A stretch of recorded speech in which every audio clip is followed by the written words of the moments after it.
আবার বামফ্রন্ট ফিরিয়ে নিয়ে আসুন। এই বাড়ি হবে, ঘর হবে, রাস্তা হবে। বামফ্রন্ট ছিল, আপনার এলাকার বিদ্যুৎ হয়েছে, স্কুল হয়েছে, কলেজ হয়েছে।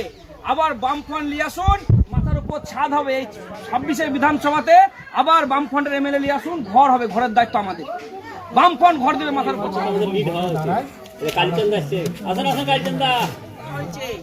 আরে তৃণমূল আর বিজেপি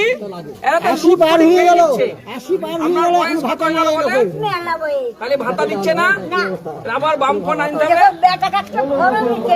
বেটাকে ঘর দিচ্ছে না, মাকে ভাতা দিচ্ছে না। এখানে এমএলএ নাই, এমপি নাই। এমএলএ কি কাজ করছে?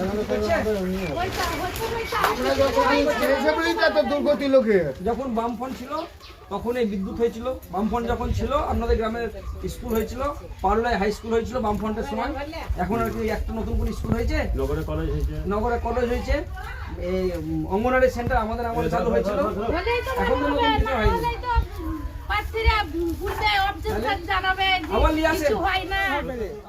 আমার নাম নাই, আমার তো নাম ছিল। কে কাটলো নাম? কে কাটলো কি করে জানবো? আমি তো একটা এমনি লোক,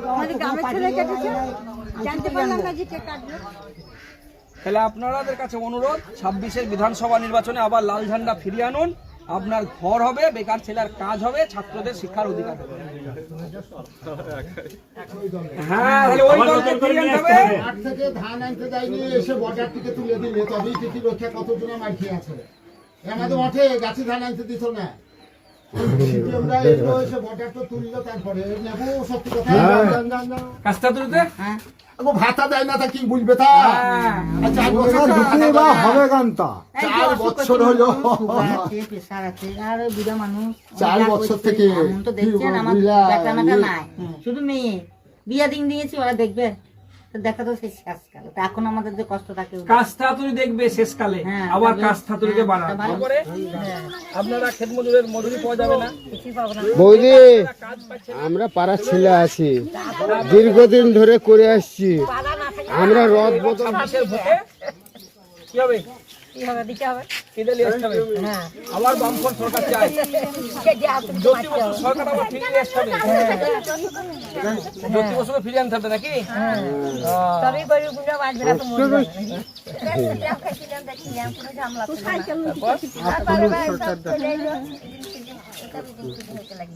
সরকার দেখো, সরকার দেখো, তুমি দুর্গামশাই দেখো। ভালো ছিল নাকি?